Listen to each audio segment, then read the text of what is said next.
बनारस हिंदू विश्वविद्यालय का इनॉग्रेशन हो रहा था। आचार्य जेबी कृपलानी लिख रहे हैं, वो गवाह हैं इस बात के।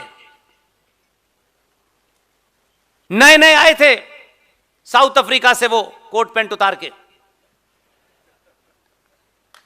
उनको यहां बताना था। बनारस हिंदू विश्वविद्यालय के इनॉग्रेशन में पहुंच गए, वहां राजा दरभंगा भी मौजूद थे, सबने भाषण दिया। लेकिन वो नए नए आए थे, किसके एजेंडे पे काम कर रहे थे अल्लाह जाने। क्रांतिकारियों को उल्टा सीधा बोलने लगे, बहुत कुछ उन्होंने उल्टा सीधा बोला क्रांतिकारियों को। देखिए, कोई भारतीय नहीं उठा उसमें से। एक महिला जो भारत की नहीं थी, 1917 में कांग्रेस पार्टी की अध्यक्ष रही, खड़ी हो गई। अगर मैं हिंदी में उसका अनुवाद करूं तो उसने उसी सभा में खड़े होकर के कहा, गांधी अपनी बकवास बंद करो और भागो यहां से। उस महिला का नाम है एनी बेसेंट। इसलिए आपके बीच में वो किताबें हैं, उन्हीं के बीच के लोग लिख के गए हैं। किसी और का किताब रेफरेंस देंगे तो लोग मानेंगे कि आपने अनर्गल बातें करने के लिए उल्टी सीधी किताबों का रेफरेंस दे रहे हैं। कल मैं बैठा था आपके शहर के लोगों के बीच में खाने पे, ये मुझे खाना खिलाना चाहते थे। मेरी प्रॉब्लम है कि खाना मैं खाते ही नहीं। ये बार बार के ये लीजिए, मैंने कहा मेरी बात सुनिए, मैं अपना समय सदुपयोग करना चाहता था, ये खाने में इंटरेस्टेड थे। कल बहुत सारी बातें पता चली मुझे, तब मुझे लगता है कि छोटी छोटी जगह भी शब्दों का न जानकारी होना कैसे किसी राष्ट्र की लड़ाई में कमजोर कर देता है।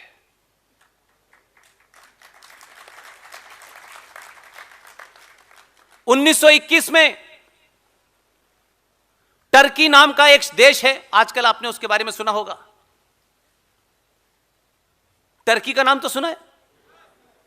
अभी वहां महान कार्य हुआ है, वो जो आपके यहां है, छोटे भाई का पजामा बड़े भाई का कुर्ता, जो ये बताते हैं आपको कि ये जो ताजमहल है ये हमने बनाया है। वो हैदराबाद वाला कहता है हम इसे अपने साथ ले जाएंगे। कोई कुतुब मीनार क्लेम कर रहा है, कोई लाल किला क्लेम कर रहा है। लेकिन उस रेगिस्तान में ऐसी कोई बिल्डिंग मिली नहीं 5000 साल से। उसी टाइप की हरकत को जस्टिफाई कर रहा हूं मैं। टर्की में अभी अभी क्या हुआ है, एक कई सौ साल पुराना चर्च, उसे कुछ ऐसे ही जिहादियों ने कब्जा कर लिया।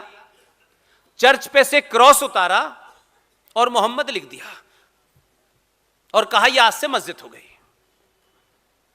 अब अगर 50 साल बाद हैंगे तो कहते हैं कि हमारा आर्किटेक्चर देखा आपने। ये लुटेरे, इन्होंने भारत में एक टॉयलेट नहीं बनाया। इन लुटेरों ने भारत की तमाम समृद्धि के ऊपर सिर्फ अपना नाम लिखा है और कुछ नहीं किया। इसलिए उन घटनाओं को याद रेफरेंस इसलिए दे रहा हूं मैं। इसी तरीके से टर्की में एक मूवमेंट चला, उस मूवमेंट के माध्यम से कहा गया कि टर्की में अल्लाह की हुकूमत स्थापित होगी और अल्लाह का जो रिप्रेजेंटेटिव होता है, जो नुमाइंदा होता है, उसे खलीफा कहते हैं। तो खलीफा जो मूवमेंट वहां चला रहे थे कि वहां खलीफा की हुकूमत स्थापित हो, तो उस मूवमेंट को खिलाफत मूवमेंट कहते हैं। भारतीय समाज खिलाफत का मतलब समझता है विरोध। महान एक ऐसे आदमी गुजराती को उन्होंने समझा दिया कि ये खिलाफत मूवमेंट को आप अगर सपोर्ट करेंगे तो भारत का मुसलमान यहां की आजादी में बढ़ चढ़ के हिस्सा लेगा।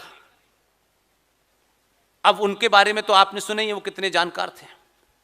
उन्होंने सुन लिया उनका, अच्छा खिलाफत मूवमेंट, तो उन्होंने ये समझा दिया कि ये खिलाफत मूवमेंट भारत में अंग्रेजों के खिलाफ है। और भारत के पहले राष्ट्रपिता ने, क्योंकि हम 1947 से पहले बिन बाप के थे, हमारा बाप ही नहीं था कोई। हमारी परंपरा में, हमारे सरोकारों में दुनिया का सबसे बड़ा सच क्या है? एक वाक्य में, एक शब्द में, दुनिया का सबसे बड़ा सच है मां। उससे बड़ा कोई सच हो नहीं सकता। दुनिया कितनी भी प्रोग्रेस कर ले, कितने भी नियम बदल जाएं, उसमें बदलाव नहीं हो सकता। और दुनिया का सबसे बड़ा विश्वास के लिए शब्द क्या है? हमारी परंपरा में हमारी मां 9 महीने पेट में रखने के बाद जब हमें जन्म देती है, जन्म देने के बाद जब मेरी और आपकी आंखें खुलती हैं थोड़ी बहुत, जिस व्यक्ति की तरफ इशारा करके कह देती है तेरा बाप है, जिंदगी भर हम उस मां से कभी सर्टिफिकेट नहीं मांगते। इसे कहते हैं विश्वास। लेकिन जिस भारत माता की हम जय लगाते हैं, उस भारत माता को जब यह बताना था कि तुम्हारा बाप कौन है, उस भारत माता के सीने पे कुछ गद्दार गुट पे बैठ गए और खामखा गांधी की तरफ कह ले यही है, यही है, यही है। हमारी मां ने, भारत माता ने कभी हमसे नहीं कहा कि तुम्हारा पिता ये है।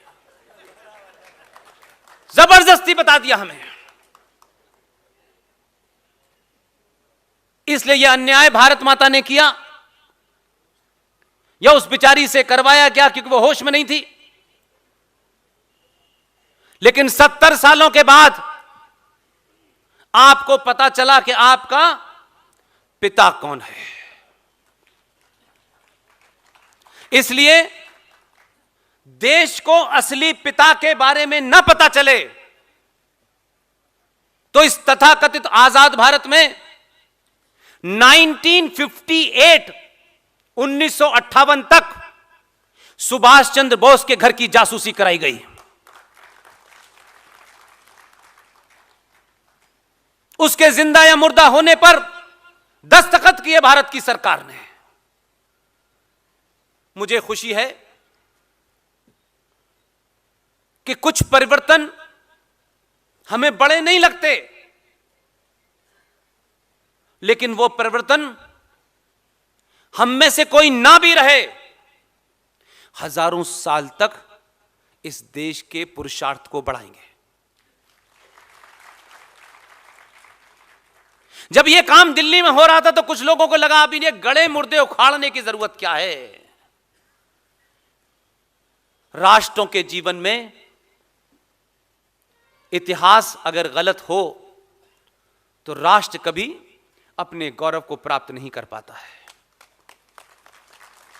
देश चलते रहते हैं, भारत टूटा, कई बार टूटा, देश टूटते टाटते रहते हैं, ये कोई बड़ी बात नहीं है। अगर प्रधानमंत्री निवास के ऊपर हमारे दोस्त अनुज धर युवा हैं, बेहतरीन इंसान हैं, अगर उन्होंने अपने जीवन के 10-15 साल न लगाए होते कि सुभाष चंद्र के बारे में इंग्लैंड में, जर्मनी में, फ्रांस में, जापान में कहां कहां वो डॉक्यूमेंट हैं, उन सब को उन्होंने निकाला, इकट्ठा किया। आपके आदमी की खूबसूरती यह है कि वो पद देख के बात नहीं करता है। लंबी बातचीत की, अनुज धर साहब ये समझाने में कामयाब हो गए कि ये जो भी कुछ है सब फ्रॉड है। ये सारे डॉक्यूमेंट हैं। उन्होंने सुना, भूल गए, बात खत्म हो गई। जब सब लोग सोने लगे तो एक दिन पता चला कि जितने भी कागजात भारत के आर्काइव में छुपा के रखे गए थे उनको सार्वजनिक कर दिया। सार्वजनिक होने के बाद लोगों को पता चल गया कि भारत का असली पिता कौन है।